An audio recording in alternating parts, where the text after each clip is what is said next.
What's up, everybody? Welcome back to Show Me What I've Been Missing. I'm one of your hosts, Chris Mack, and I'm here with my other host, Elizabeth Stanton. Yes, and we are back with another episode of Sex and the City, Season 2, Episode 7, The Chicken Dance. I hate the First of chicken all, dance. you hate it? It's so Yeah. fun.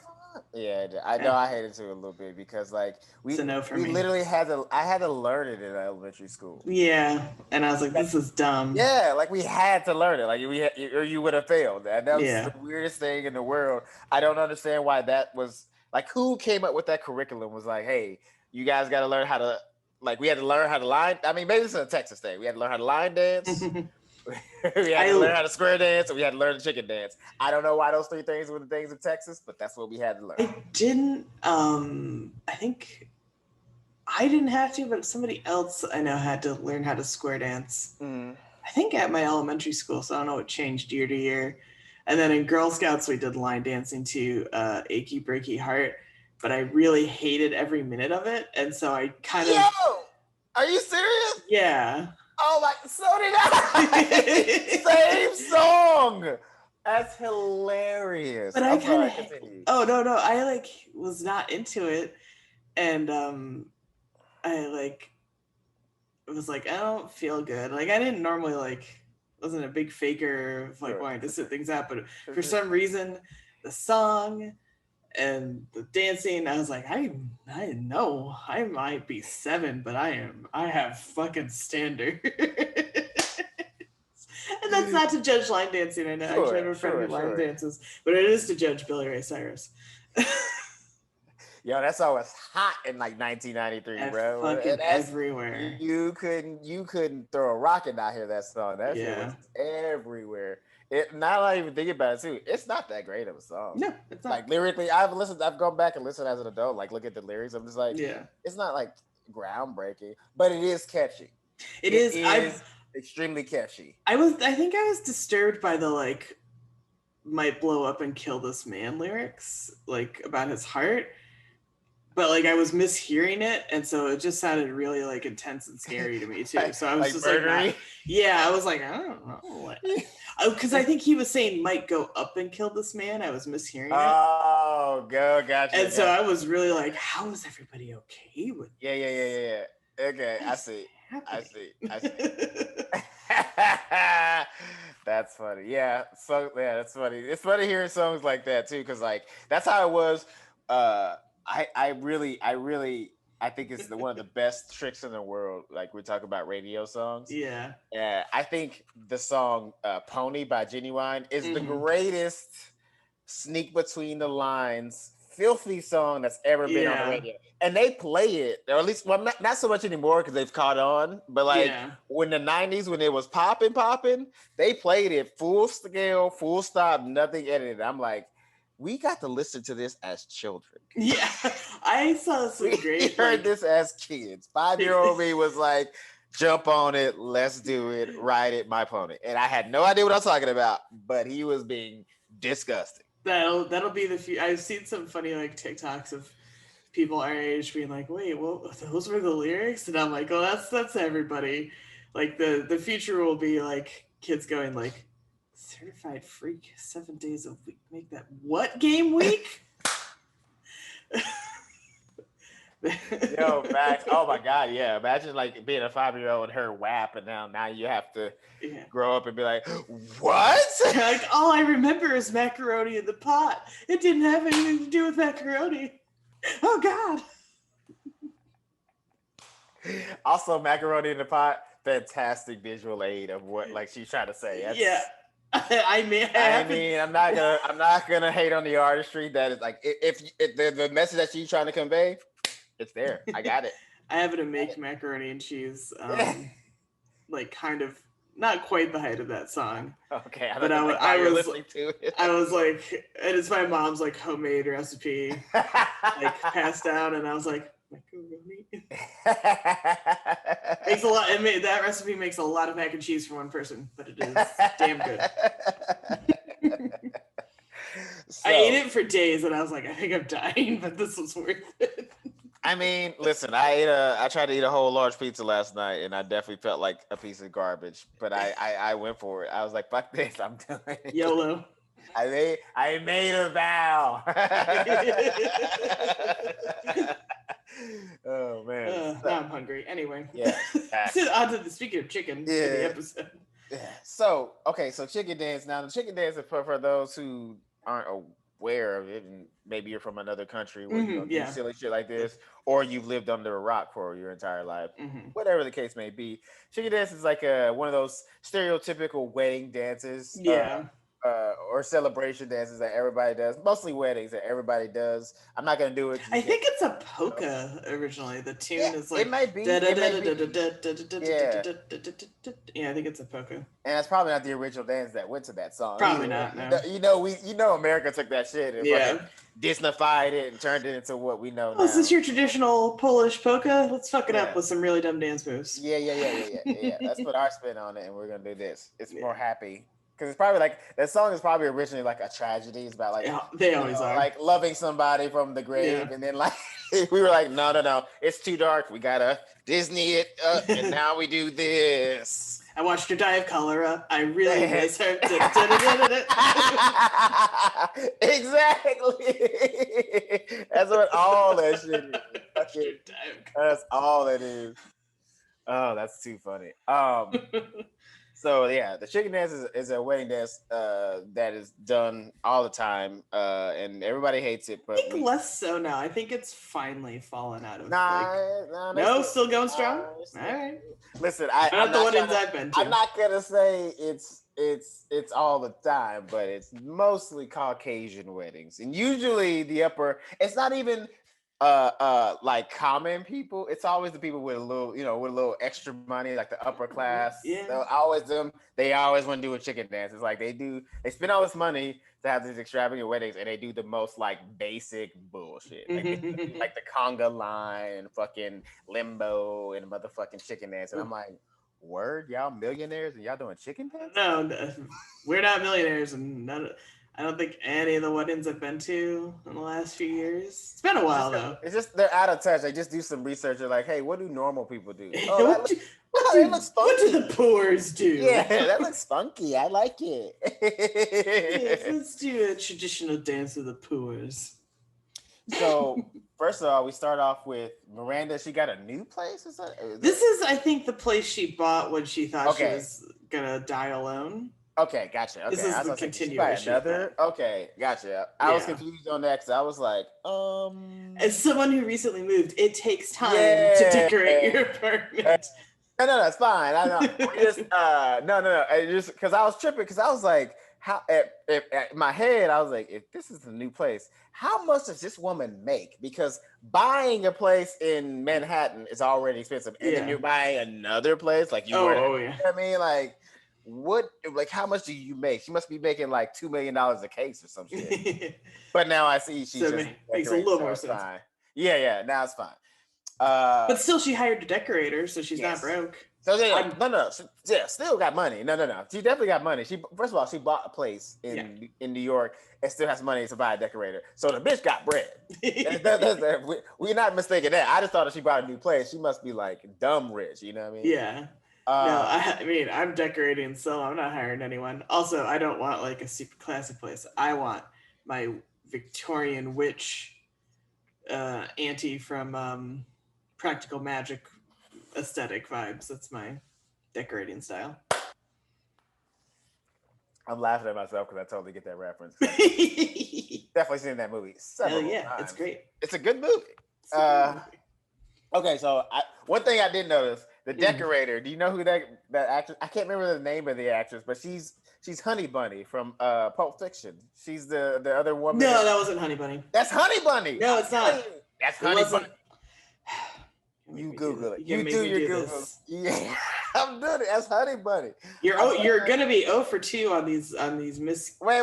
Who else? Wait. Where's that first? Oh, you thought Carrie was Karen? Was her real name? Listen. I'm telling you. It must have been a misspeak, but I'm telling you, she said Karen. Mm-hmm. I swear to God, and I looked it up to make sure that character's name wasn't Karen, and it wasn't. So you got me on that one. But I'm telling you, Miranda must have misspoke, and they just left it in and didn't catch that edit because she definitely said Karen. Honey Bunny is Amanda Plummer. That's not daughter Amanda of Christopher Plummer. Not in this episode. Who is she? Why does she look familiar? I don't know. Let's find out. Is she the mom in Matilda? No, that's Rhea Perlman. What? That's what I thought. Okay, first of all, they both look the same. Don't you dare say they don't look the same. You put two pictures in. Honey Bunny and yeah, they look the same. They have the same mouth. There's some similarities. I'll give you that. Mouth. I'll give you that. But then who is this bitch? Why do I? I'm looking her up right now. Okay. Stay calm. She didn't go under like a pseudonym or something. Yeah, because actors be doing that shit. They be doing that shit when they first start out and changing their names and shit. I have terrible news for you. It's not. So this. Oh, okay. She is familiar. You're not wrong. Okay. That she is someone you'd recognize. So she is Carrie Preston. She was on True Blood, and that's who she is. Mm-hmm. Okay, yeah, True Blood. I know her from. She's what is she? I can't remember the name. She was I think Arlene. Arlene. Yeah. That's what I know her from. My fault. Okay. And she's been in a bunch of other stuff. You know. I'll take my L. I'll take my L. All through time. Yeah, she's been she's one of those character actresses. Yeah. That have been all over the place, but people are probably only know her from True Blood because that's how I know her best. Yeah. But she pops up in other places, and I'm like, oh, it's so and so, her from True Blood. Yeah, but that was probably like her biggest role. So I mean, let's be fair. To be fair, because like usually character actors like that, when they get like a big role, that's what they get known for. Because usually they're just like they're working. One episode, little arcs that they do on episodes, and they keep it moving. But they work. Yeah. They work. I didn't mind that. Blah blah. So okay, so we get the all right. We get the decorator, and she's doing her place, and then now who is the guy that she's that was like a friend of Miranda? Yeah, like a longtime friend of Miranda's who was living in London. Okay. And wanted to maybe move back to the US, and so he was gonna like crash at her place. So that's partially why she had the decorator was to get the sofa bed in. Okay. Which incidentally, that living room is small. I don't know where the bed part of that sofa bed was going to pull out to, but that's just me. Yeah. Because I considered a sofa bed and I went, nah, never mind. Yeah, that was the They take up so much room. They're heavy. That living room looked like it was like maybe 20 by 20. So yeah, I don't know if she wants to like throw in a freaking a pull-out couch. Yeah. It's gonna take up a lot of room. She's gonna walk into her living room and like trip over the bed. Yeah. Try to give this guy coffee. We had a sofa bed in my living room growing up, and that thing took up like 90% of the living room. Right. See what I'm saying? So he comes and visits, but then the decorator drops by and they hit it off like super hardcore, like instantaneously. It's ridiculous. And then they go on that date, and it's so fucking rude to Miranda. I can't stand it. It was ridiculous. Listen. She's third wheeling so hard. I feel for her. I do feel for her. They were being a little bit rude. You know what I'm saying? Like they definitely could have flirted. Mm-hmm. But also, can we be fair and also say she could have taken the hint? Like clearly they that's true. From the handshake, you could see that I don't give the only person, but like you could probably taste the sparks. Yeah. You know what I mean? Like I even think a blind person would have been like, "Hey, I think they like each other." You'd lose an eyebrow. There's so many sparks. Yeah. So from the handshake on, Miranda should have been like, "All right, that's an L for me. Y'all go do your thing. I'm gonna kick you here." You know what I'm saying? She chose to go to the restaurant when they were gonna. Yeah, well, he kind of invited the decorator along, and so. Oh, right, that's true. Yeah, they were gonna go eat first, right? Yeah. So, and she was trying to get the decorator out, and then he was like, "You should come with us." And then I get going to dinner, but I think I would have. Hopefully now. In the old days, I might not have bailed soon enough, but I hope would bail like way earlier. I don't even know if I'd fucking throw down cash. Honestly, I wasn't desperate. I go, you fucking pay for this yourself. Yeah, absolutely. That would have been the least they could do, considering like how they just basically dismissed her, like she didn't exist in their rhyme, which I understand that they're in love and blah blah blah. But like, don't get me rude. I don't know. Not that. First of all, there's no love like that in real life that makes you be an asshole like that, rude. like that rude. Yeah, sorry. Like I've been captivated by people, but not in a way where it's like I intentionally leave them out. I just make sure that they know that most of my focus is here. So there was a little wrong in that, but again, she shouldn't have came. Like I would have made a big excuse, like, you know what? Actually, I got some. Yeah, she's a lawyer. I'm like, oh, I actually got some documents I got to go through. Yeah. Boom. And then they could have went. You know, you got to take that L. That was her whole thing. She brought that whole situation on herself because Miranda is not one of those people that takes no for an answer, which makes perfect sense that he's a lawyer because it's literally her job. And like she in her brain, she was like, "Fuck that! This is a competition. I can still salvage this." And then when she realized, through time of them not looking at her at all during the dinner. Then she finally was like, "Oh, well, I'm the third wheel." It's like, yeah, you've been the third wheel. You were third wheel from the second their hands touched, the second their eyes met. It was over. It always makes me think of there's this great Mr. Show sketch with David Cross and Bob Odenkirk, and like I think Bob Odenkirk's like on his honeymoon, and David Cross is the third wheel. But there's a whole song that's like legend, third wheel, legend, always in the way. And it becomes like this giant anthem the longer the sketch goes on. It's so funny. Yeah. So that pops in my head. That's basically that's what she was doing. That's basically what she was doing. So Miranda is feeling a little bit left out of the situation because, but you know what though, it's so weird how she won't, like, she's so thirsty she won't take no for an answer. They are clearly in love and like, or in love at first sight, whatever you want to call it. And then she throws this motherfucker a going away party. Like she's like, she's like, you know what? My one last shot to get at him. I'm gonna throw him a party. I was like, I'm sorry, are you Ted Mosby from How I Met Your Mother? Because this is exactly what he would do to try to like get with somebody. And she did, and she still took an L. Like the dude announced, like it turned from being a going away party to an engagement party. That guy was such a dick though, because people were calling it an engagement party who were arriving late. Yeah, like that means that's what I said. He told everybody except for Miranda. This is just I mean, if I were her, I'd drop those people like hot garbage though. But you know what that also tells me?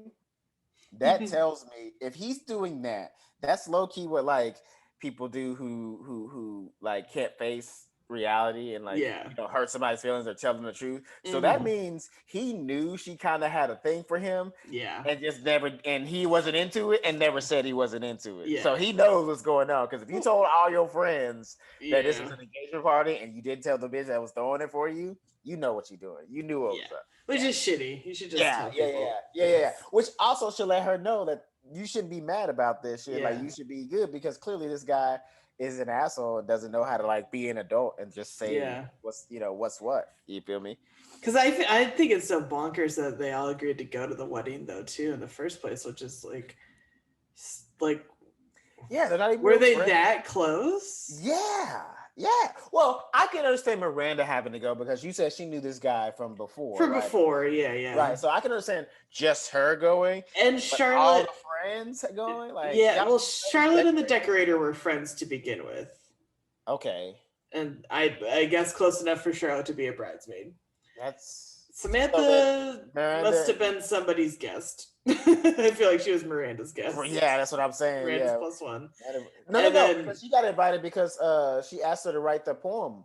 Well, no, Carrie did, but I'm saying Samantha has no affiliation with anyone. No. So she must have been like Miranda's guest, which I just. Oh, okay, gotcha. That's my guess. I think that's funny, and I would do the same. Why not? I mean, because she was clearly a little salty that she wasn't getting no action. Everybody else around her was getting action, so she was like, I guess I'm nobody's date.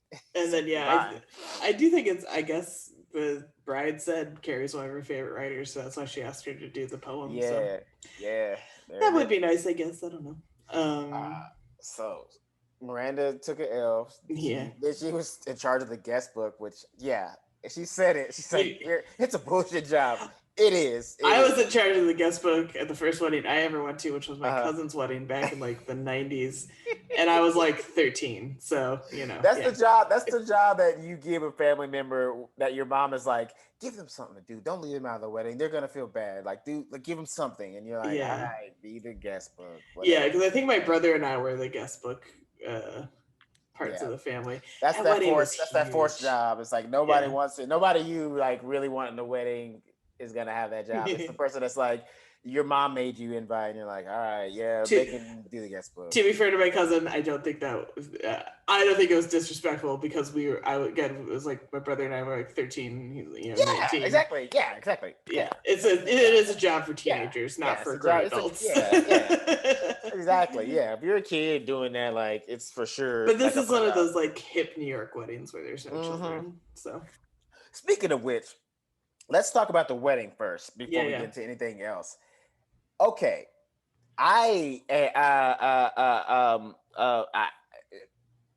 wow. Overwhelmed. You know what I mean? Yeah. 4 months. That's the 4 wedding weeks? you plan? No. 4 months they planned that. Oh, I thought they said 4 weeks later. It was 4 months later. Oh, okay.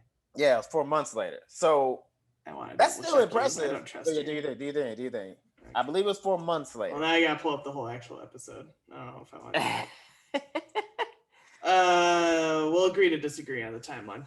Okay, anyway, fair enough. But either way, regardless, it's fast. Listen, it's not the end. It's fast. It's what they were able to do in a short period of time. Yeah, 4 weeks or 4 months. That kind of wedding is crazy. That kind of wedding usually takes like a hot year of planning, maybe even 2 years of planning. And like, how was there an opening at the whatever venue they're at? They're at a very nice like hotel. Well, she is a decorator, so she probably knows some people. Probably got some ins, yeah. She probably hook her up with that. So that's.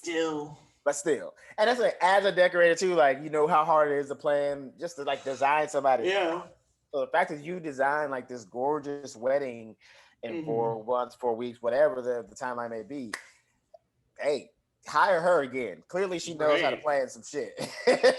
Clearly, she like that. That's like the best resume building you could ever do, right there.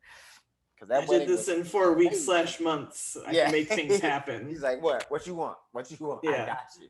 You think an apartment? Like, I can do that in 2 days. What's good? It was very simple, but I actually quite like the bride's dress. I thought it was like a nice classic, kind of 60s inspired, but not short.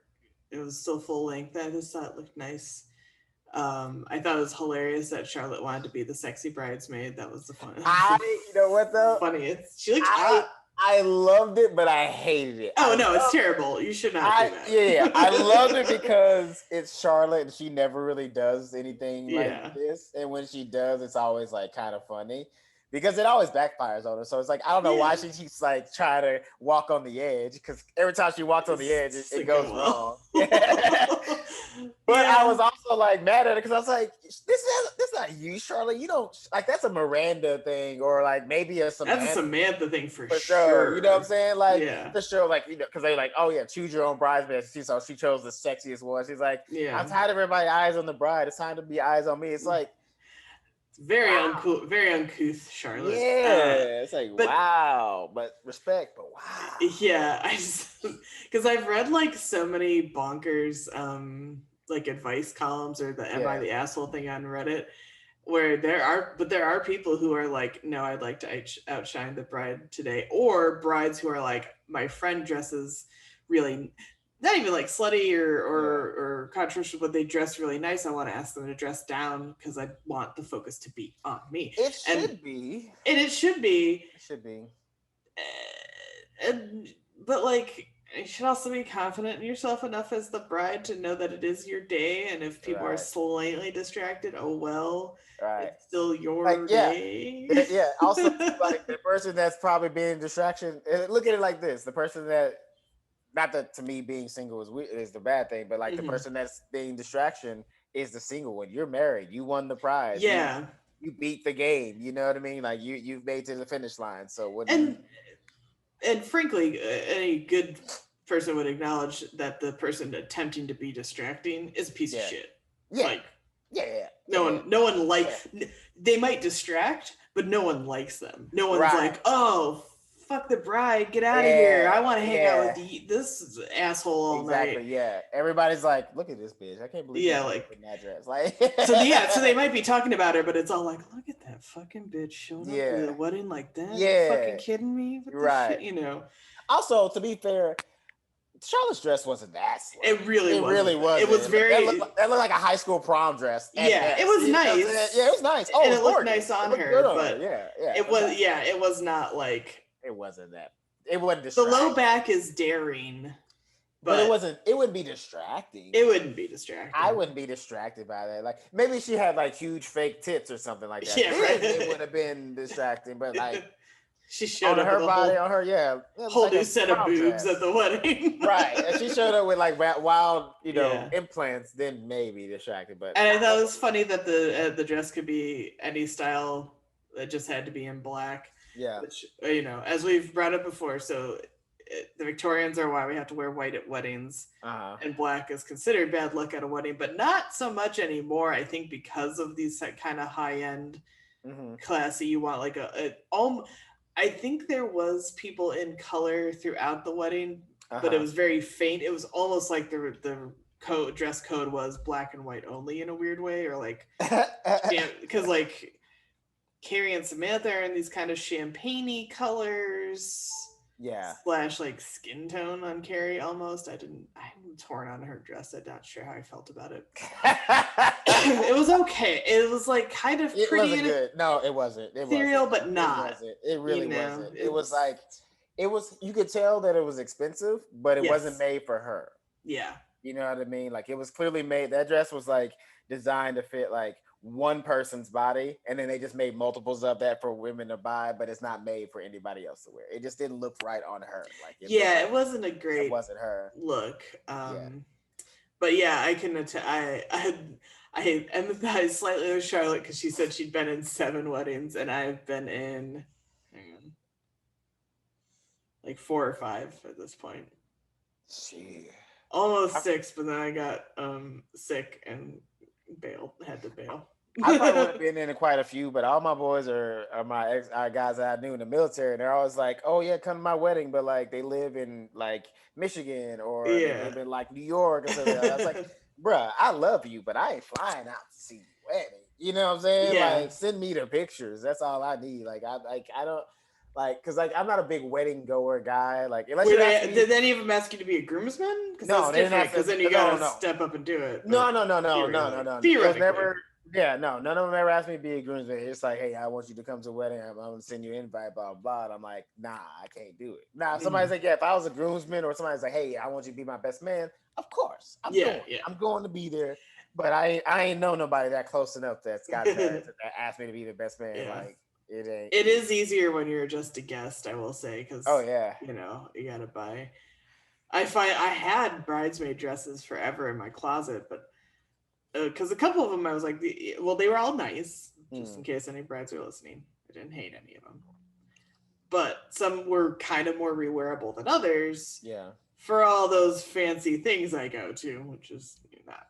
You would think working in Hollywood I would need a gown more often, but you would be wrong.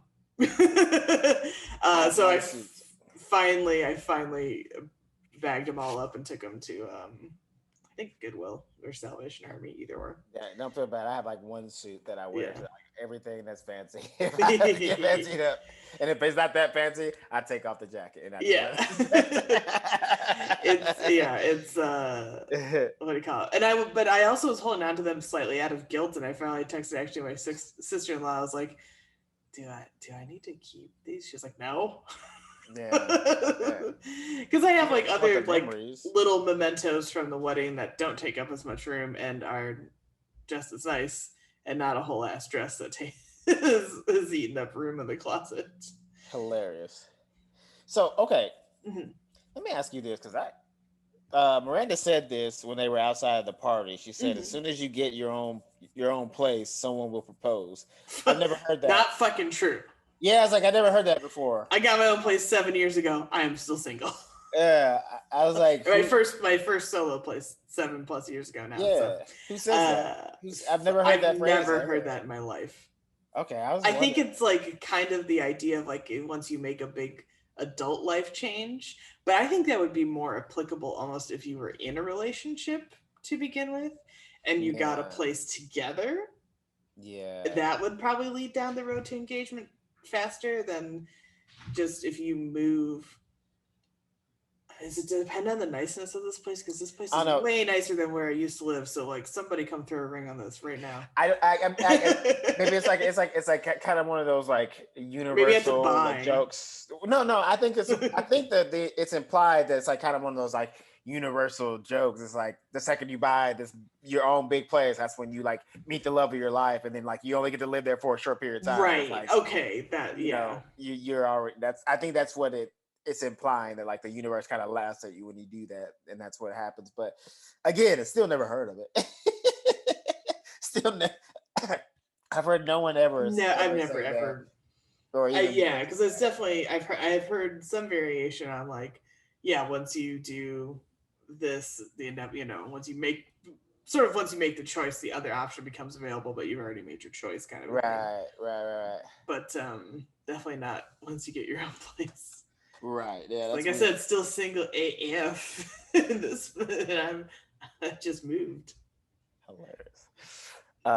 Cool. I was wondering that because I was like, if I maybe where I'm from, regional thing. Yeah. Well, and then Samantha also says, why is everyone so hung up on getting married? Married people just want to be single again. Mm-hmm. And I was like, that I've heard.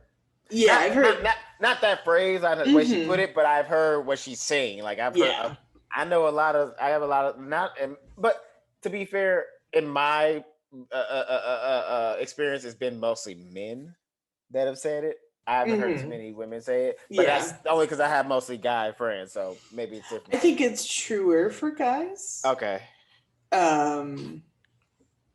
Not clearly not untrue for women, but it is sort of like. Yeah, it's like if it's like I said, once you've made your choice, then you're like, I want all these other things now. But you should have already made your choice and stuck with it, or I guess get a divorce and be a jerk. But well, but also don't fucking cheat on people. If you don't want to be with them, don't fucking be with them, and then divorce them or whatever. Yeah, if you're not happy, and you've actually tried, like I feel like if Samantha ever got married, if she got divorced, I would be like, I would be cool with that because I would know that she would try everything because she already showed us what Small Penis do. She tried for 3 months. She tried everything to make it work, and it just didn't work out. So I know she got married. She would try everything before she's like, all right, divorce. Yeah. So if Samantha came up to me and was like, "Hey, I'm getting a divorce," I'd be like, "I understand." Respect. I get it. I know you made the right. You're making the right choice because there's no way that you didn't try everything. And also, I feel like if you are the type of person who felt like you had to get married and bow to this sort of societal pressure, but then you happen to meet maybe somebody else, or you just regret it in general, you don't have to meet another person, you just sort of like, well, it's my life now. I see Samantha's point, but then Samantha was like, being single fucking rules, you go do hookups, which is not my thing. So that's my whole thing with the marriage thing. It's like, I don't know, it's weird to me now because of the how we live now. It's like it's weird to me because I don't know if people are really getting married for love anymore. I feel like people are just getting married because like that's the next step. Like that's the step that's been like ingrained in our brains from our parents to like media to television to movies. Like that's the next step in adulthood. You get married and you have some kids, and it's like if you reach a certain age and you're not doing that, you're wrong. So like a lot of people I feel like are getting married because like they don't want to be like a bad person, because like that's like kind of how you don't want to be shunned by society. Oh, you're 42 and unmarried. Oh, what's wrong with you? Like like that's right. That's kind of, especially shows like this, even kind of. This show hammered for as much as people are like, "Oh, it's single life in the city." This show is obsessed with getting like married and getting its characters married. rather than sort of acknowledging that, like, maybe you don't have to, and maybe you can just do your thing. Yeah. I think it's more acceptable now, though, to stay unmarried to a certain degree. And a couple are out of. It's not a huge movement yet, but it's getting there. It's getting there. It's gaining a little momentum. I think as people, realize sort of a lot of economic realities and things like that too. It's the impact is. Well, also because I think weddings are starting. People getting married are starting to go out the wayside. But I think weddings for sure are starting to go by the wayside. People are starting to be more practical about that because, like, there's no need to spend all that kind of money. Oh yeah, it's like a down payment on a house. Yeah. Some of these weddings. Yeah. Well, there's that show on Netflix, Marriage or Mortgage, and like everybody shows marriage like every fucking time, like a bunch of fucking idiots. Oh my god. I only watched like one episode in full, and I was dying because the guy, they were moving to Nashville, and the guy worked in the like wedding catering industry. And they still chose the wedding, and he's like, because he also wanted like to have a sort of dream wedding thing that the girl did too. I was like, don't you work in the industry where you could get like fucking discounts for like shit? Crazy discounts, yeah. Like you're on the inside track, it. Yeah. Maybe you're like me and struggle to ask for favors, but like now's the time to like fucking, toughen up and be like, let's save some cash on this fucking wedding. Yeah. Maybe he's just shitty at his job. I don't know. But that one really confused me. But even if you are shitty at your job, you still got ask for favors. that show like, it's like being a bartender. Like you can go around to other restaurants and tell them you're a bartender, they know, and they're like, all right, boom. Because he's got to know, obviously, they jack up prices for weddings, so like, you just figure, whatever. Yeah, you got to know where. Yeah, you got at least, if nothing else, if you can't get discounts, you at least should know where to shop to get like the classiest looking thing for like the cheapest price. Right. So yeah, but I think you're right. I think giant like weddings are going by the wayside for sure. As people realize, like, wait, I have to spend how much money? Yeah. When I have student loans, when I could buy a house, I want to start a family, or and even just like a decent honeymoon. Yeah. Also, too, it's like, what I was like, to me, I was just like, I don't understand why you need to have like the big weddings. It's like everybody who is important to you knows that you are in love and are together. Yeah. Why do you need the big celebration of it? Like, I think just throwing a big party is cool. Yeah. Like, I certainly don't. I'm not religious. A reception is cool. Like, having a big reception, that's fun. Like, because that's a party. That's for everybody, you know what I mean? But, like, the wedding itself. But, like, a full-on, like, wedding with, like, flowers and this and that at, like, a church and everything. Nah, not for me. Yeah. But I would want to throw, like, a kick-ass party. Yeah. And then that's how you save money, though, is you don't tell them it's for a wedding. You just tell them it's for a big-ass party. And that's apparently a little trick to save some cash. At least until they show up and realize you're wearing all white, and they're like, "Wait a minute!" But then it's too late. You already signed everything. It doesn't matter. Sir, you can't. I said party. A wedding is technically a party. I didn't tell you what kind of party. I didn't tell you what kind of party. You assumed in your own mind. I just said party. That's on you. Your interpretation was up. Yeah.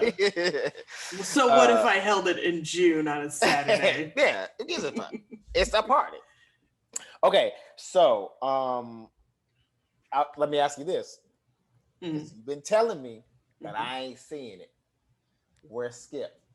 Oh, I don't know anymore. I think I'm wrong. I think I'll take the L on this one and admit it. I don't think he's coming back. I think he's gone. And, I could have swore he came back. What happened though? We ended the season with them flirting with each other and presumably going home together, and then season 2 comes. Not even one mention. Did that actor get in trouble or something? Like, did he fuck around and like grab one of the actress's booties or some shit like that? Because he's just gone. No, I think he just I think Skipper is wandering the streets of New York, lamenting about Miranda, and maybe hitting it off with like another person, but won't shut up about Miranda, and they rightfully dump him. Like, you're still hung up on your ex, and so he's home. He's computer programming, probably playing basketball with those dudes that he knows from that one scene. That's so funny. And I hope that's not the case. I hope wandering the streets at night, screaming her name to the unforgiving sky. I don't believe so. I don't think so. Because here's the thing: is for as much as he fawned over Miranda, he could still get some ass. Yeah. So maybe he's moved on. Like maybe he's just like up and left the city and then like, fuck this. Yeah. Let's get out of the city. I can't do the city anymore. I can see that, bro. Because like honestly, after dealing with somebody like Miranda, maybe not leaving the city, but just being like, I'm done. Just like, you know what I'm saying? Like she seems so fickle. One minute she wants him, then he's like, hey, let's get together. She's like, actually, I just want to have sex. And then he's like, fuck you. And then he sees her again and she's like coming back on him. It's like, nah, you know what? You're just, like all that back and forth, that yo-yoing, man. He's probably just like, I'm out. See you later. Because here's the thing, they probably did hook up that night at the end of the season 1. And then he was like, are we going to be together? And she probably hit him with the, can we just be friends? And he was like, I'm out.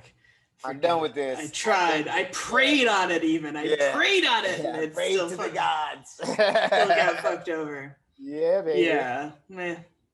That's funny. So now we have to move on to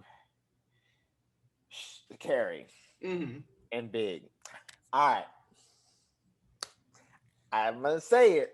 I don't want to, but he's winning me over. He's winning me over. See, this is where I was like, he's really half-assing it. And she's an idiot. Because he took a phone call in the middle of her little poem speech thing. First of all, turn your fucking phone off at the wedding. Stop. No, time out. Put it on vibrate then. Okay, I'm with you on that. Definitely turn off or put it on vibrate. That was rude to have your ring around in a wedding, period. Even if it's a wedding of people that you don't know. Fine. Okay. But I was very upset that Carrie got upset with him for leaving during the speech and taking the phone call because, okay, I understand she wrote this, but it wasn't. No, like she don't know these people. They are just friends of friends. Like it can't be that important to her. How is this poem for people whose wedding you barely even wanted to go to's important to him? Like why would I think that is important? It's not that it's important. It's bullshit. That's bullshit. That's bullshit that she got mad at him. I was so pissed. I was like, what the fuck? I was like, Carrie's being Carrie again. How are you reading into something? He took a business call. Like, this is a wedding that he didn't want to go to. You barely wanted to go to. He was going with you just because he knew you'd be miserable. He actually volunteered to go to the wedding with you because he knew you'd be miserable. And you're going to give him shit for taking a fucking... But if you're going to volunteer, fucking be all in. Don't have Who was there? He sucked. He was the phone calls. It's the one thing she has to do during the wedding. It's the one moment for her to shine and have attention on her. And it's like it's not a big deal to her because again, she barely knows these people, but it is a big deal to be asked to do something, to get up and speak in front of people. And the least he could do is make sure the fucking phone is on vibrate for literally a 60-second poem. That's fair. All he had to do was focus on her in that 60 seconds to read that poem. He could have taken the calls all night long, fucked off to the bar, done whatever. All he had to do was concentrate on her for 60 seconds, and he got up in the middle of it and left.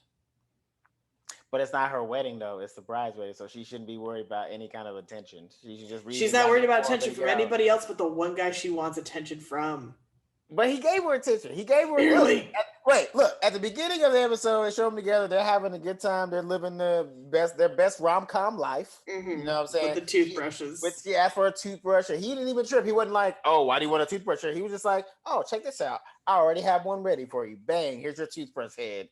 You can use my Sonicare with you." So he's already better than what he was last season. Just on that alone.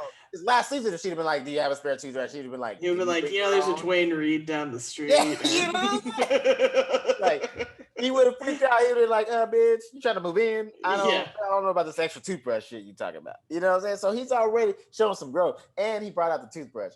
I think she read a little bit too much into that, but like I think she read a little too much into the toothbrush situation. I agree, but like I said, I also think hyped her up for the whole poem thing. That's why she got mad because she's like, "He gave me a toothbrush. Why would he take a phone call in the middle of this poem at the wedding that I barely even wanted to be at in the first place that I dragged him to while I'm doing this?" Like that doesn't make any sense that she'd be so mad about that.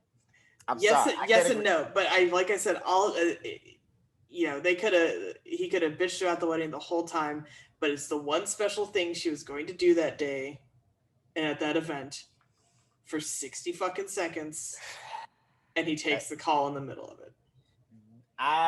He could have taken the call in the middle of the fucking vows, and she probably wouldn't have cared then, obviously, because she don't know these people that well, and just barely wants to be there. But it's because they're he's her guy, and who cares if he doesn't give a fuck about the couple? Obviously, so essentially, you're saying that she got mad because she was worried about what other people thought, because if they saw him leave, then they would she's embarrassed. Yeah, it's embarrassing to have someone, a person you care about or that you're dating or even family or whatever, blow off a thing that's important to you, even if it's short, even if it's like it was and wasn't important to her. She was asked to do this, and she was stepping up to the plate to do this thing she was asked to do, and wanted a little support and barely got it from him. Now, to be fair, she didn't emphasize how important that little moment was about reading the poem and shit like that. So at no point did she say, "Hey, look, I really want you to be there for this. I really want you to hear these words. Like, I wrote, you inspired these words that I had written." She never broke it down as something that was important. She played this. I'm saying she has to take some of the blame for this, because she didn't let him know how important it was. She just kind of expected him to understand that it but might also be I think if you're she played it up. She was like, "Oh yeah, it's a wedding I really want to go to." She was like, "You don't have to come," and he's like, "Yeah, I'll come with you. Like, I know you're gonna be miserable, like blah blah blah." You know what I mean? She played it like it was a nonchalant thing. So if she didn't play it so nonchalantly, he probably would have stayed there, because like obviously he's picking up on cues, like as they go, like little things. He's learning and growing and seeing like what's important to her, even if it's ridiculous in his mind. He's still doing it for her. But I think she didn't emphasize that. She made it seem like this was like, she was, reciting some lines that somebody else wrote for her, and she was gonna move on. Yeah, I think he should be a little more respectful of her in that sense. Thumbs down. I mean, listen, I'm single, so what do I know? Again, and like I said, I'm just hung up because it's such a short thing, and like it's like he could barely. He did or he didn't. And yes, she made it kind of seem like it wasn't that important to her, but I feel like he could still be supportive and be like, "I think it's nice you were asked. I got your back. Yeah, this is dumb and weird, but you know what? You're gonna do the best dumb and weird poem up there because I like you / love you. I believe in you." I don't know, man. I don't know. But that's not his style exactly. That's not his style, you know what I mean? That's what I'm saying. And she's learning that the hard way. Well, and that's what I'm saying. And then she's like putting all this like emphasis on that one little action as making it seem like, well, I want somebody who's gonna be with me to the end. Yeah, I think all this. I was like her reaction to the reaction is disproportionate. That's okay. Maybe that's what I'm really disagreeing with, because her reaction was like way higher than what the action was. Like, it's not like I think saw it as like, oh, if he want to listen to my poem, we're never gonna get married. Like that's what she went. Like her direct line was like, oh, he didn't want to listen to my poem, then he's never gonna marry me. That's a bit of a leap. I'll give you that. Huge leap. Like this bitch jumped over the Empire State Building with that. Because also getting hung up about the card. Yeah, he's 100% right about the card. He's like, I don't know these people. Why would I sign this card? And neither does he. And I she's making it seem like it's a big deal. She doesn't even know these people either. She's like, I signed the card. It's because she wants to. It's like, as we've been saying, she's insecure and needs any little piece of like obvious commitment from him, such as like signing the card. Although, didn't you laugh because he was like, how did they get my name? Like he's a fucking secret agent. Yeah, I know. I was like, wait, this episode is about to make a complete turn, because he was like, how did they get my name? Who told it? And you said, we have to leave the city right now. I've been compromised. I got excited because I thought they were going to say his name, but they don't say his name till the very end of the series. God damn it. You got to wait. You're 4 seasons away yet from finding out the name. Yeah, but they do tell you. But here's the crazy thing about the whole, well, not crazy. But now I'm just picturing her signing that card. Carrie and Big.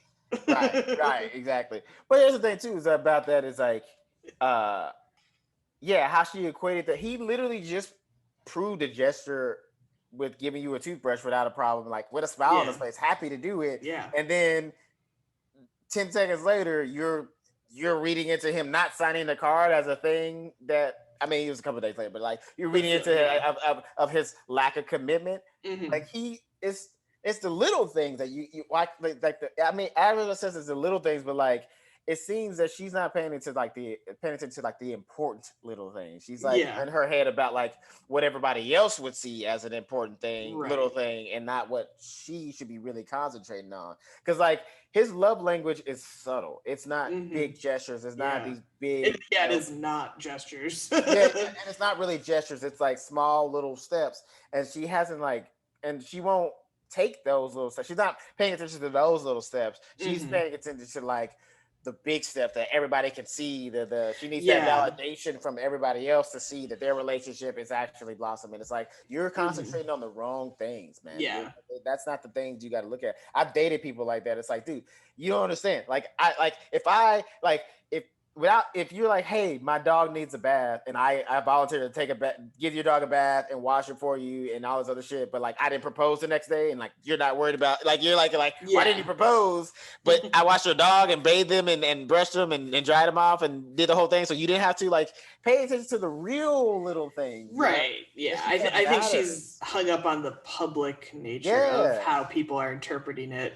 When again, you're at a wedding where theoretically no one should be paying attention to anybody but the couple being married, and I think people would just maybe she was worried people would come up to her and be like, honey, you know your boyfriend's an asshole, right? Like taking that call like that? At a hoity-toity, waspy-ass, white-ass wedding like that. He's going to be saying that shit. Except for the old grandma who's like 96 who nobody really pays attention to because they think she got dementia. Yeah. And maybe she feels like she'll get gossiped about. I don't know. I don't know. Also, but the crazy thing about that, you have if that's your fear, it's still an irrational fear. You don't know these people. You barely know the people who are getting married. You think you know any of their friends? You think you're gonna see them again? No. And even if you do, would you even recognize them? No. Right. Because the worst thing that'll happen is on a cab ride home, another random couple will be like, didn't you think that guy who took a phone call during that poem was an asshole? And they might not even know they're a couple, and they'd be like, yeah, what a dick. That's what I'm saying. They probably don't even know her. We should have gotten more cake. That's the shit I'm talking about. Like, we should have stolen more party favors. If she's worried about being embarrassed, who gives a fuck? You don't know any of these people. The only people that know you there are Charlotte, fucking Miranda, and goddamn Samantha. That's probably the only people that really know you directly, like for real, for real. All these other people are just like, oh, random person who read a poem up there. Okay, cool. That's it. They're not like, you're not locked in their memory. Yeah. I might also be like, how is this woman her favorite writer? That poem was trash. Oh, it was whack. I would be like, this is her favorite. I don't trust Madeline's book taste for book club next month. Fuck this. Right. The poem's if that's your favorite writer, this wedding, this marriage is doomed. Yeah. That man, no. Well, I guess you couldn't Google on your phone, but if you like looked at the program, you might go like, isn't that chick who talks about fucking in the newspaper all the time? Yeah. How'd she get invited to this? Yeah. This is so-and-so's favorite writer? What the fuck? Exactly. But that's the thing too, is like what's so weird about their relationship is because like her and Big is because like you can tell it's so weird is because like she's trying to teach him how to like show a little bit more love and like, you know, which is kind of cool. But he's also like trying to like show her unconditional love and like teach her how to love unconditionally because like she's like her whole dynamic is like trying to change him to like fit whatever mold of like perfect man that she has in her brain. And he's just like, look, I'm me and I accept you for you, crazy and all. Yeah. Just accept me. And like she won't do that. She and just like he can't. And especially in this rekindling, he has been like very honest and truthful about who he is. Yes. I think. Yes. You know, so he was honest. He's like, I think he, to your point, does he kind of say, I didn't think the poem was that big a deal, I'm sorry, in a way? Yeah, he does. Yeah. So like I said, she played it also nonchalantly, like she barely wanted to be there, and like he was picking up on her cues. He was like, "Hey, you ready to leave yet?" And she like got mad at him for one. She's like, "It's not even the end of the wedding," and it's like, "You can leave a wedding fucking anytime you want." Yeah, he's like, "But you don't know these people. You barely wanted to be here. Why? Like, how am I the villain? What's going on here?" He's like, "What's going on?" Yeah. So she's definitely a little out of pocket, as they say on. A little out of pocket. Yeah, I like I say, I'll concede to the fact that, like, yes, it is. Like that was like her little moment of shine. He should have been there for that. Yeah, it was like 2 minutes at best. Yeah, you could have easily ignored that phone call and called him back. 100%. Shoot, but. Unless he had important businessman things to do. Yeah. Hey, listen, you don't get to be Donald Trump, but no. You don't get to be the better looking Donald Trump without being a businessman. Yeah, you think Donald Trump don't answer his phone call in a wedding? Come on, man. He probably answered a phone call during fucking Ivanka's wedding. Yeah, he's probably like, hey, hang on. I know that's my daughter, but like, hang on, Padre. I need to commit some fucking financial. Dude, he probably answered a phone call doing his own wedding. He's like, hey, no, I do. Yeah, you were saying. He's like, I could do what to fuck up the U.S. democracy? Fucking sign me up. Yeah, baby. So that's what I mean. Is like, it's just, I don't know. It's hard to. I want to be on her side sometimes, but like she makes it a little hard because, like, again, if that was important to you, why didn't you just say it was important? Why do you expect to pick up on these? Because like that's the thing too. Is like, again, y'all been together, or like like y'all were together like 8 months before y'all broke up, and now y'all back together, so like that. So at least enough. Like he's changed a little bit, yes, but like at least enough to know that like he doesn't pick up on these like your bullshit subtle cues. So just like as honest as he is with you, why don't you try to be that honest? Because then the communication won't get lost. If you'd be like, look, I don't really want to be at this wedding, but they asked me to write this piece. It's important. Will you come with me and watch me do this piece? Yeah. He would have been like, cool, I got you. He would have been like, absolutely. Absolutely. He probably would have turned his phone off. He wouldn't have taken the phone call. Yeah. But then if you tell him that you barely want to be there and like you don't really give a shit and this is like, a fuck off, kind of thing, he's going to fuck it off. Yeah, he's going to be like, He's with you. Yeah. He's like, all right, if she doesn't want to be here, I don't want to be here. Yeah, he's taking his cue from her on that for sure. And then I laughed when she teased him about squeaking by to the end of the wedding because it was the bouquet toss. And what do you call it? I've been at 1 or 2 weddings where I almost got hit by it. I didn't want. I was single. I was like, oh, it just felt weird. It felt like it was more for other people at that wedding than it was for me. Well, none of these bitches, they're like, fuck that. Yeah, they're like, Charlotte didn't want it. Fucking Miranda didn't want it. Cursed item. I knew Samantha wasn't gonna catch it. It's also what do you call it? She had a drink in her hand. She was like, I'm not. Yeah. I think my sister-in-law said she didn't want to do it, and she didn't, because it is kind of like a really old. Tradition of like who's gonna mean. It's mean, exactly. There's like a weird meanness to it, and I think my other friend didn't for the same reason. Because also too, like if you look at only one person did it. If you look at the whole idea of like the catch of the bouquet, right? Like at least from what I've seen in weddings, right? Like the bride is always in an elevated position when she's about to throw it, which is like a symbol of saying, "I'm better than you, bitch. You're beneath me." Also, like, here, maybe you could use some luck. Let me tell you, you don't even look at them. You turn around and toss it backwards. Like, that's like the most dismissive thing you could do to somebody. Is like, if you're having a conversation, if I was having a conversation with you and I just turned around as you were talking to me, you'd be like, yo, what the fuck? So, like, you're elevated, you turn around, and then you just throw this, like, flimsy little flower bouquet at a bunch of single women. Like, here you go, peasants. Like, it's a disrespectful ass tradition. I don't know. Who came up with Victorians? It has to be Victorians. It has to be. It's gotta be. Well, I decided to go ahead and Google. Google it. Go for it. Is it Victorians? So, Let's see. I'm gonna go It to. seems like a very British, like royal. According to this one initial thing, it is an ancient England thing. The ancient like I think it goes back to more pagan stuff though. Honestly, is you guests would get to rip pieces of the bride's dress or bouquet off, or take them with them. Because it would bestow good luck and fortune to those who got one, which makes a certain amount of sense because weddings are a celebration and it is like a sign of good fortune, that kind of a thing. Now, well, also too, I like that say? idea because that kind of like degrades like materialism. It's like this dress is important. The wedding is what's important. So give everybody else a piece of that luck. So that way, actually, that's more respectful than tossing a fucking flower bouquet at somebody's face. Yeah. So, but why is it only? Oh my god! Why is this is all about like?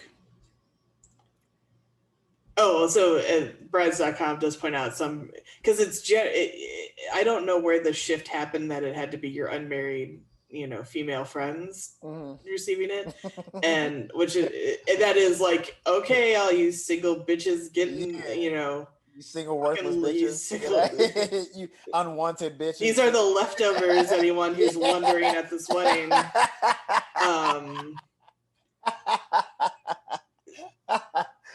I think that's why women want weddings. I think that's the only reason why women want it, so they can throw flowers at women. Oh, this is interesting. So I'd seen this several times. So what instead of doing that, what do you call it? Now they do the anniversary dance, which is you invite all the married couples to the dance floor, and then the MC says, stay on the floor if you've been married, 5 years, 10 years, and then like the last couple standing is usually like a little old, grandma, grandpa, or aunt and uncle or something like that. And it's cute because they're like, so-and-so's been married for, 50 years. And that's like a nicer thing to do versus... It's still kind of mean. Because the single people. But then if you're like the single person, you can slink out, I think, of this dance and be away from it, or stay at your table and just mind your business. Yeah. It's less like, like, all right, corral them up and make them go stand in a corner. These, pariah sluts over here who aren't married yet. These unworthy bitches. We're going to chuck some flowers, and if one of them's lucky enough to catch them, she might bag a man in the future. Like, no, that's basically what you're saying. Like, these bitches need luck to get a man. That's what you're telling me. Yeah, that's they can't do it on their own. That's the mean part. It's like, no, you need my luck because I'm so much better than you.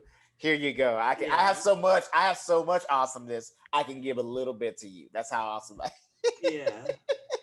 It's so funny. Oh, okay. So, so it wasn't. I can't confirm it was the Victorians, but this also says it's the tradition as we know it today started in England in the 1800s.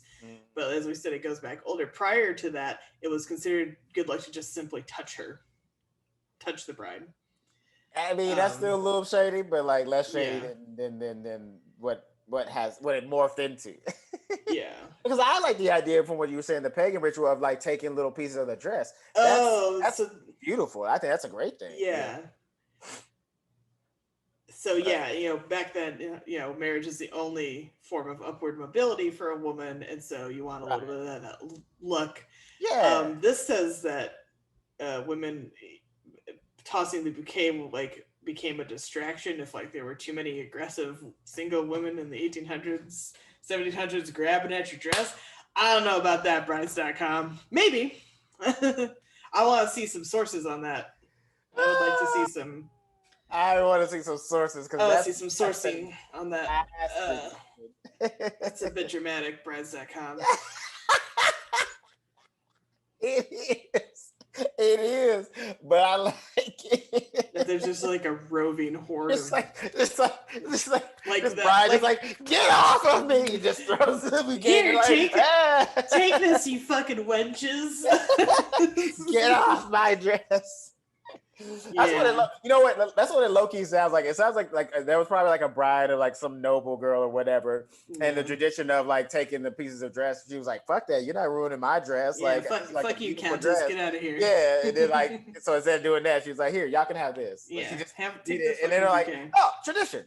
There I go. No dresses anymore. Every girl was like, "Oh, that's a great idea." Yeah. It's probably just a happy accident. Yeah, because also like as we noted, like wedding dresses weren't really white so often back then because white was very, very expensive. Right. You could probably like take a piece of the gown if you wanted to, or the dress, and like sew it patch it onto something else, even if you wanted to. That Right. Yeah. Waste not, want not situation, but right. Yeah, there you go. Yeah. Well, yeah, that makes sense. So, before we close it out, now we got to talk about Charlotte's little fling. I love how fast that fucking moved. That was so funny, dude. That was the quickest, dude. First of all, kudos to Charlotte. Again, she was stepping out of her usual self, and having some fun. Which again, I don't know why she does it, because every time she does, it ends. But good for her. But you know what? I don't like that though. But I don't like that because I feel like that's like a little subtle message that somebody's trying to say. Because like every time she steps out of her little like puritanical, like self-misogynistic kind of world, something bad happens to her, so she jumps back into the world and everything goes. That's true. That's a good. You know point. what I mean? Yeah. I'm not sure if I enjoy that message. Maybe that's not a message anybody's saying. Maybe just happened to write it that way. I think you got an excellent point there, though, because like part of me is like, at least she keeps trying, but I think, but you're right. She's always punished for it in some manner. Yeah, it sounds like somebody was reading the Bible when they wrote all of her scenes. Because like that's basically what the Bible is. Like if you step outside the realm of like being what the Bible says is good, you always get fucked. Like you end up in a lion's den, or you end up in a whale's mouth, or some shit like that. Like, you know, it's pretty bad. So this is like, that's kind of her journey. But like, so she has this little wedding fling with one of the groomsmen, I believe, right? Yeah. Mm-hmm. And she's hooking up with him. She's basically, to me, what I say it is, I call it a vacation fling, because you're going through like the motions of like a long-term relationship, but you're doing it in like quick increments, you know. Yeah, but like, also, did they defile the honeymoon suite? Yes, they did. Yes, they did. They definitely had sex. They definitely had sex because they were doing. For the bed, and then all of a sudden they started getting it in. So yeah, they definitely had sex on the bride. That feels wrong. That's probably why. See, she always does something to mystically curse herself when she broke the taboo. This is why the psychics and tarot card readers told her she wouldn't get married, because she keeps violating laws of the universe, such as don't fuck in the honeymoon suite the couple has not christened yet. Bitch. That's a great point, because I feel like if she hooked up with him in like a closet or something like that, maybe that wouldn't have happened. So maybe she did kind of bring that cosmic curse, because like shortly after they have sex in the room, she comes down and like meets his parents, which I thought was insane. Like even if my parents are at the wedding, I'm not gonna show this girl I just had sex. And she's got just been fucked hair. Her hair is undone. She does have just been fucked hair. JBF also, she broke one of her own rules, because she's the kind of person that's like, oh, you don't sleep with somebody on the first date because they never want to marry you. Yeah, so she also broke one of her own rules. But I don't know. That was weird on his part. Like, I don't know why she was okay with that, because there's no way I would introduce a girl that I just had sex with or whatever, having a wedding fling, to my parents. Like, that's not because I just had sex with her, because that's just weird. Why would I introduce you to my parents? It was kind of, this is maybe a bad example of that one guy I've talked about that was sort of on again, off again. We never really formally dated, but still somehow girlfriend things kept happening to me. So one of them included, I met his parents at like a big Friendsgiving like potluck. Like I bumped into him and then he left. I ended up talking to his like mom for like 10 minutes. And I was like, that's so, like, she was nice mom. But it was very, like, I was like, why does he keep doing it? But he was not with me. I think he was with someone else, but I still got introduced to these parents. He brought them to, like, there were people there with families, so it wasn't that weird. It wasn't, in a way, but, like, also kind of odd.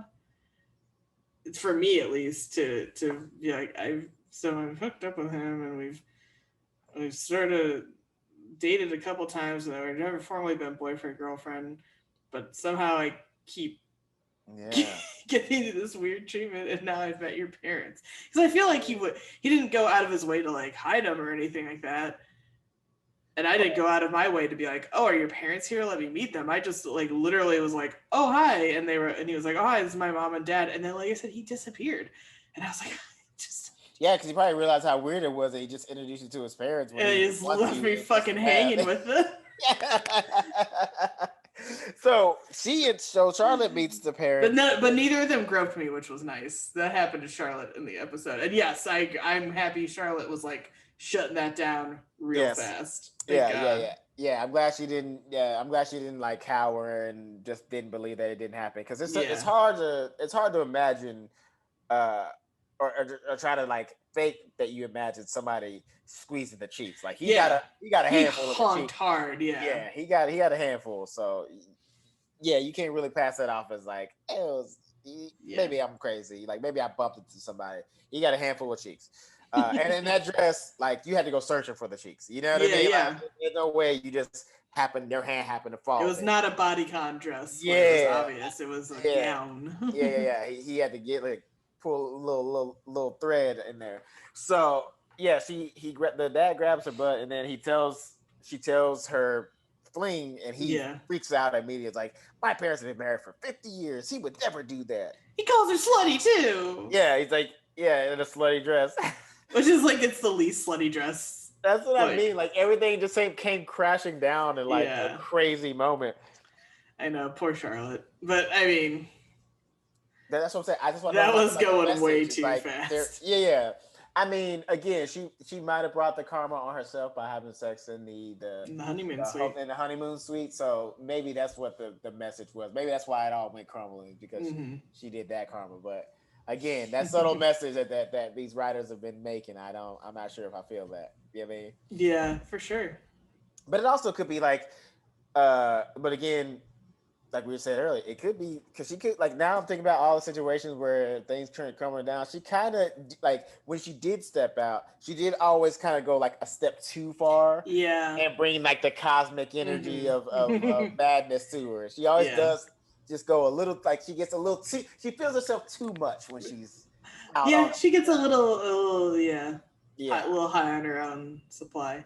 Yeah. But I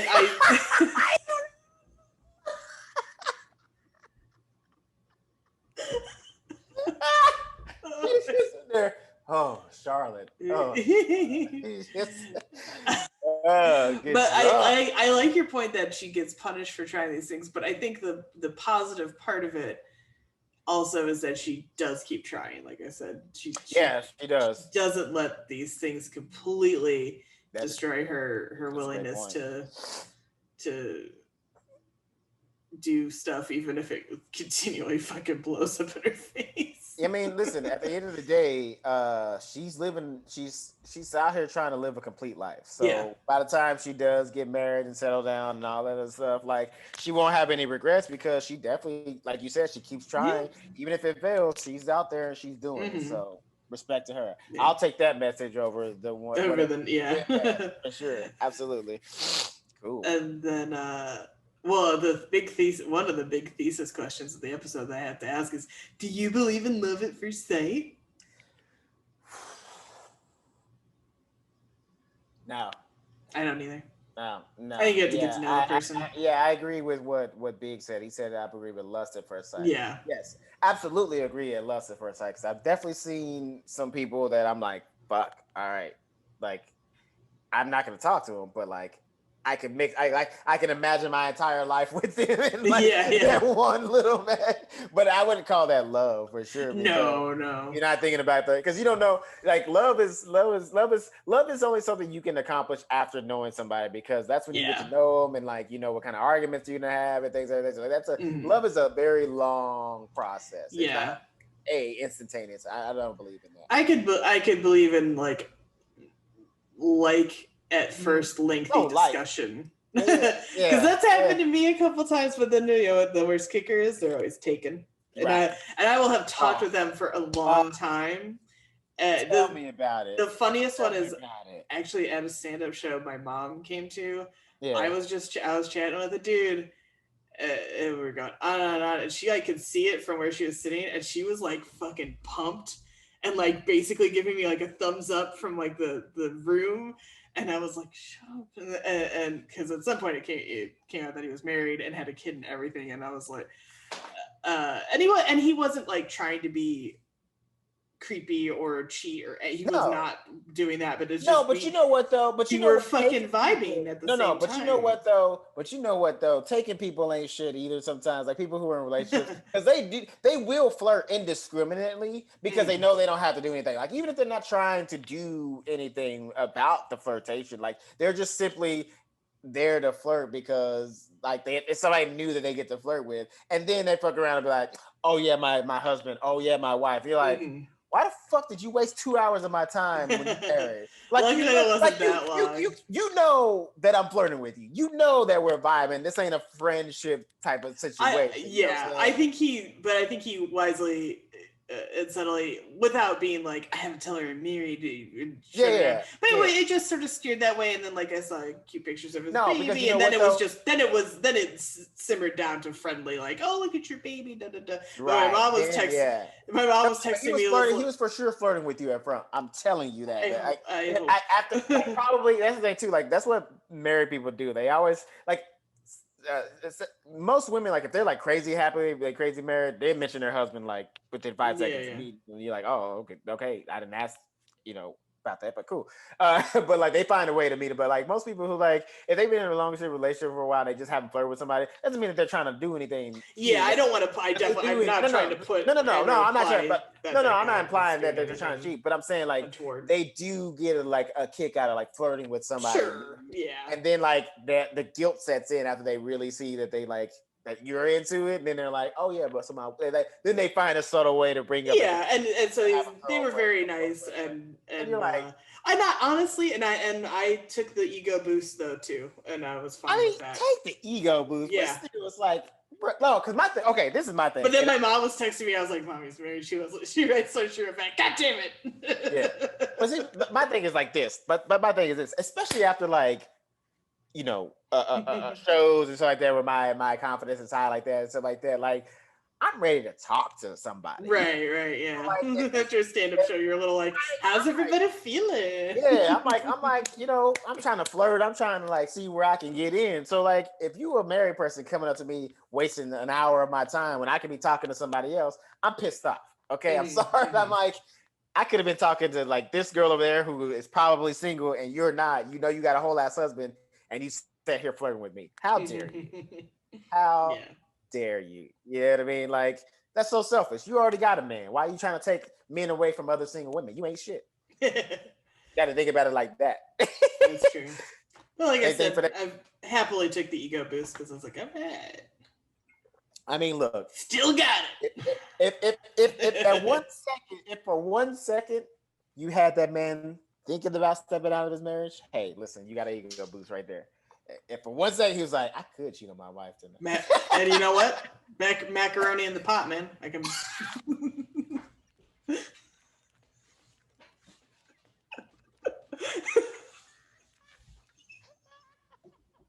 Oh my god!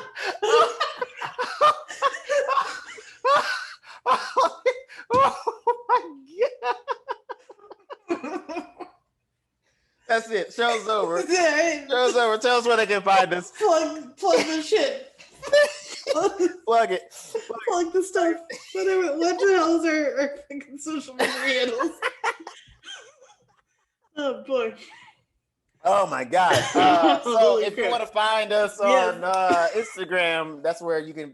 Instagram's the best way. You can find our link tree. It'll link us to everything. Our Twitter, our Apple, all the places where you can listen. To Show Me What podcast on Instagram. Click the link. You'll see us. And if you want to follow us individually, you can follow me at Mack Diddy Combs. That's MACK. DDYCOMBS.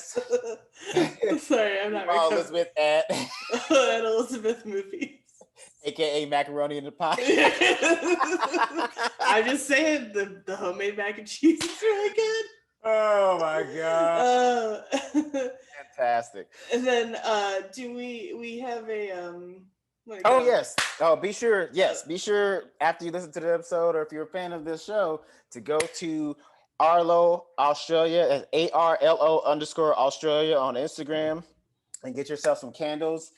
She has like it's all lead-free wax or lead-free wicks, excuse me. It's soy-free wax and it's all organically sourced from Australia. So all the scents and the oils and everything come from Australia, and they smell fantastic. Elizabeth, I'm holding up a candle right now. I have the lemon eucalyptus one, and it smells so refreshing.